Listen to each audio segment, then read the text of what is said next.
बंधू भगिनींनो, मी आपल्यासमोर खाली बसून बोलतोय, खुर्चीवर बसून बोलतोय, याबद्दल आपण मला उदार अंतःकरणाने क्षमा करा. कारण माझी प्रकृती ठीक नव्हती. पण जयदेवच्या प्रेमामुळे मला नाशिकवरून इथे येणं भाग पाडलं. कारण त्याच्या या बाबासाहेब आंबेडकर सामाजिक संशोधन केंद्राचा जन्म आज इथे होणार आहे आणि त्या जन्मोत्सवात आपण भागीदार नाही याची रुखरुख मला आयुष्यभर लागली असती. म्हणून मी आज इथे आलेलो आहे. तेव्हा पहिल्यांदा जयदेवचं मी अभिनंदन करतो. जयदेवची माझी 50 वर्षापूर्वीची मैत्री आहे, ओळख आहे. आपल्याला माहीत असेल किंवा नसेल हे कदाचित, परंतु नामदेव ढसाळ आणि जयदेव गायकवाड हे नातेवाईक आहेत. आणि ते असे नातेवाईक होते की त्यांनी एकमेकांना सांभाळून घेतलं आणि एकमेकांचं प्रबोधन केलं. जयदेव गायकवाडांची पहिल्यापासून जी प्रकृती राहिलेली आहे ती सतत अभ्यासकाची राहिलेली आहे. आणि म्हणून ज्या ज्या वेळी शरदरावांशी त्यांच्याबद्दल बोलताना माझ्या मनात जे प्रश्न निर्माण होतात ते मी त्यांना सांगत असतो. आणि हा बहुगुणी, हा अभ्यासू, हा चिकित्सक कार्यकर्ता तुमच्याजवळ कायम असला पाहिजे अशी विनंती मी त्यांना करत असतो. आजही ती विनंती आपल्या सर्वांच्या साक्षीने करतोय की अशी माणसं तुमच्याकडे असू देत. नाहीतर अलीकडे काय आहे, संस्था भरपूर आहेत, राजकीय पक्षाला तर उदंड आयुष्य आहे. मला माहीत आहे की काही राजकीय पक्ष असे आहेत की महाराष्ट्राच्या प्रत्येक घरात तो राजकीय पक्ष आहे. बाप त्याचा अध्यक्ष असतो, मुलगा त्याचा जनरल सेक्रेटरी असतो, आई त्याची ही खर्च सांभाळणारी असते.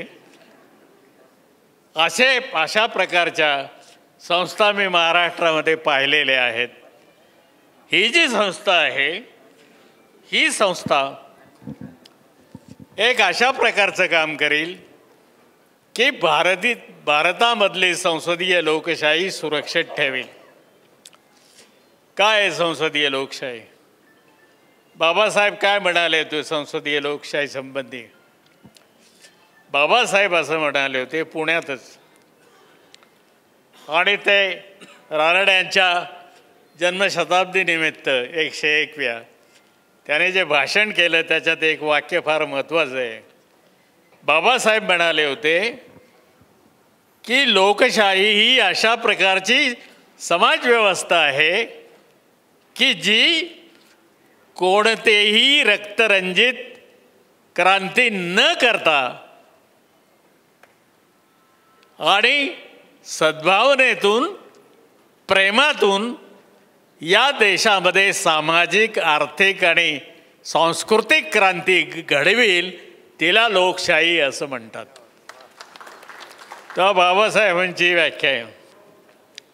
आता काय आहे आपल्यासमोर चित्र संसदीय लोकशाहीचं? आता ज्या देशाचा पंतप्रधान अडाणी असतो आणि ज्या देशाचा एखादा मंत्री हा त्याच्या राज्यातून हद्दपार असतो, तडीपार असतो, असे लोक आता केंद्रात जाऊन बसलेले आहेत आणि ते हे संसदीय लोकशाहीचं सत्र पुढे चालवत आहेत. आणि आपण टाळ्यांच्या गजरामध्ये त्यांचं स्वागत करतोय. ही लोकशाहीची सगळ्यात मोठी नामुष्की आहे. बाबासाहेब आंबेडकरांनी संसदीय लोकशाही यशस्वी होण्याच्या 3 प्रमुख अटी सांगितलेल्या आहेत. आणि तेवढ्याच मी आपल्याला सांगणार आहे का जसं सांगितलं की माझी तब्येत फारशी ठीक नाही. पहिली गोष्ट अशी बाबासाहेब आंबेडकरांनी जे शेवटचं भाषण केलेलं आहे संसदेमध्ये, त्या भाषणामध्ये बाबासाहेबांनी आयरिश जो कवी होता ओटनेल त्याला उद्गृत केलेलं आहे, आणि जॉन स्टुअर्ट मिल सारखा जो माणूस होता ज्याने ऑन लिबर्टी नावाचा ग्रंथ लिहिला, जो क्लासिक ग्रंथ आहे, त्या ग्रंथाची उदाहरणं देऊन सांगितलं की ज्या देशामध्ये व्यक्तिपूजा होते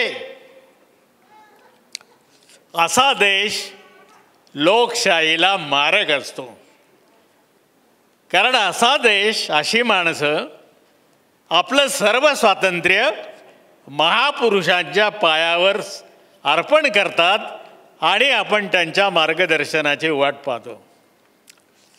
बाबासाहेब म्हणाले असं होता कामा नये. कारण आपल्याला जर लोकशाही टिकवायची असेल तर कोणाच्याही पायावर डोकं ठेवण्याचं कारण नाही. आपल्याला लोकशाहीने दिलेले जेवढे म्हणून अधिकार आहेत त्या सगळ्या अधिकारांचा उपयोग करून आपल्याला या देशाचं शासन चालवायचं आहे. बाबासाहेबांनी दुसरी गोष्ट सांगितली की हे कसं शक्य आहे. बाबासाहेब म्हणाले की झालंय काय आपल्याकडे की भारत कधी एक राष्ट्र नावाची भानगडच नव्हती. आता हिंदू राष्ट्र वगैरे म्हणतात, हे कोणतं हिंदू राष्ट्र आहे आणि भारतामध्ये कधी हिंदू राष्ट्र होतं याचा पत्ता ना कधी सावरकरांना लागला ना कधी गोळवलकरांना लागला. फक्त ते असं म्हणाले, म्हणजे मी सावरकरांच्यावर आणि गोळवलकरांच्यावर भरपूर लिहिलेलं आहे. आपल्यापैकी जे माझे वाचक असतील त्यांना माहिती असेल, त्यांना जेव्हा असं विचारण्यात आलं की व्हॉट इज नॅशनॅलिझम, त्यावेळी सावरकर असं म्हणाले की आम्ही त्याची व्याख्या करू शकत नाही. राष्ट्रवादाची आम्ही व्याख्या करू शकत नाही. ते आम्ही फील करू शकतो, ते आम्ही समजून घेऊ शकतो, ते आम्ही जाणू शकतो, आणि ह्या आमच्या जाणीवेमध्ये जे आहे त्याला आम्ही राष्ट्र म्हणतो. असं राष्ट्र भारतामध्ये कधीही नव्हतं.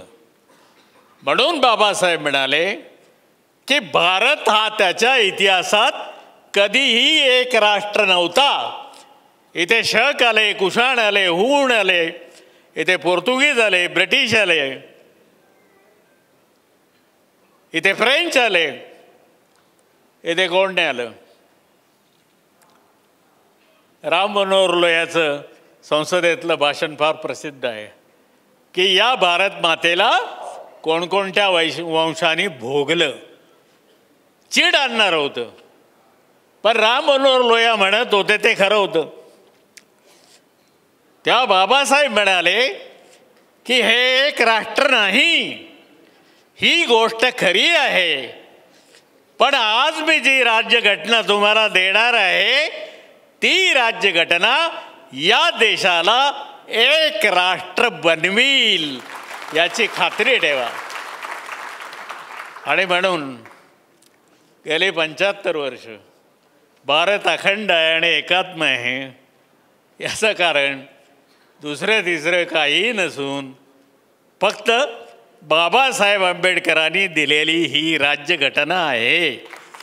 ही नसती तर कदाचित हा देश पुन्हा पारतंत्र्यामध्ये गेला असता आणि तो भांडवलशाहीची शिकार बनला असता. आज भांडवलशाही पण संपूर्ण जगामध्ये आंतरविरोधामध्ये सापडलेली आहे आणि भांडवलशाही देशातल्या सगळ्या संस्था जिथे लोकशाही म्हणतात त्या सगळ्या संस्था भ्रष्ट होत चाललेल्या आहेत. याचं मूर्त उदाहरण म्हणजे अमेरिका आहे. आणि आता फ्रान्समध्ये जे होते ते जर तुम्ही बघितलं तर तेही तिथे आता आपल्याला दिसू शकतं. भारतामध्ये ही स्थिती उत्पन्न होणारच नाही असं आपण समजू नका. कारण ही राज्यघटना पाहिजे कोणाला? ही राज्यघटना त्यांना पाहिजे की जे या देशामध्ये बहुसंख्य आहेत. म्हणून बाबासाहेबांना एक प्रश्न विचारला होता कॉन्स्टिट्युएंट असेंब्लीमध्ये की या देशाच्या राज्यघटनेचा केंद्रबिंदू कोण. ही राज्यघटना रामाच्या नावाने लिहिली जाणार, कृष्णाच्या नावाने लिहिली जाणार, गांधीच्या नावाने लिहिणे जाणार की आणखीन कोणाच्या नावाने लिहिले जाणार. बाबासाहेबांनी स्पष्ट उत्तर दिलं की या राज्यघटनेचा केंद्रबिंदू या देशातली वयात आलेली स्त्री आणि पुरुष असेल. दुसरं कोणी याचं केंद्र असू शकत नाही.